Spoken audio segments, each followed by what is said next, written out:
So thank you very much, Andres, and for presenting what the IPA can do. So I have the duty to say a few words of thanks and to particularly underscore the enormous contribution that a number of people have made to what you've heard this morning. So I want to start by thanking all of you for being here on a day which is not necessarily the best and brightest Aprils that you can imagine in London. But I want to start with the formal task of firstly thanking the Aga Khan University, whose representatives could not be here today because there's a board meeting going on, but for making the time and the resources available to enable this collaborative exercise to take place. I want to especially underscore the support by our collaborating academic partners, the Johns Hopkins University, Boston University School of Public Health, PGPR, Sick Kids Toronto, and others, especially the CSOs, notably PATH, who have played a fantastic role. Today there is a huge launch taking place in Washington, D.C. also, where the civic society organizations have played a particular role. And in all of these organizations, as I mentioned, there are lots of unsung heroes, young people. As one of the tasks that we had at the time that we started this exercise was to engage the youth, people who have really got the potential of staying and seeing the implementation of this over the next decade or two. So I'd like to thank them in particular.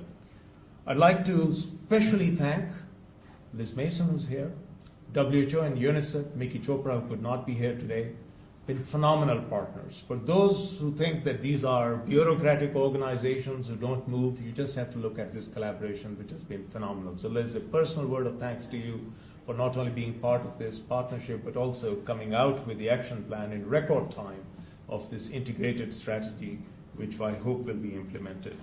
Lancet, Richard, you're very much part of our team here, and I think it's been a phenomenal opportunity to work with you and your team. But someone who's not been mentioned in the entire exercise, standing at the back, is the editor who worked with us throughout this exercise, Udani Samarsekara. And Udani, thank you very much for keeping us on our toes. And if you ever want somebody who's a driver in terms of getting things done, you've got a person out there.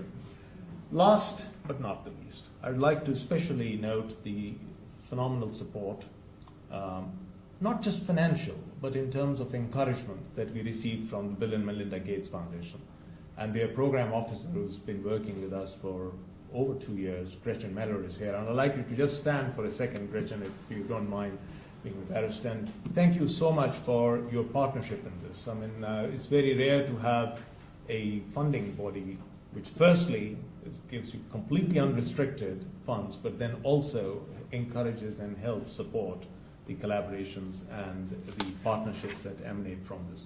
So thank you very much for coming today, and look forward to your collaboration in making all of this happen. Thank you.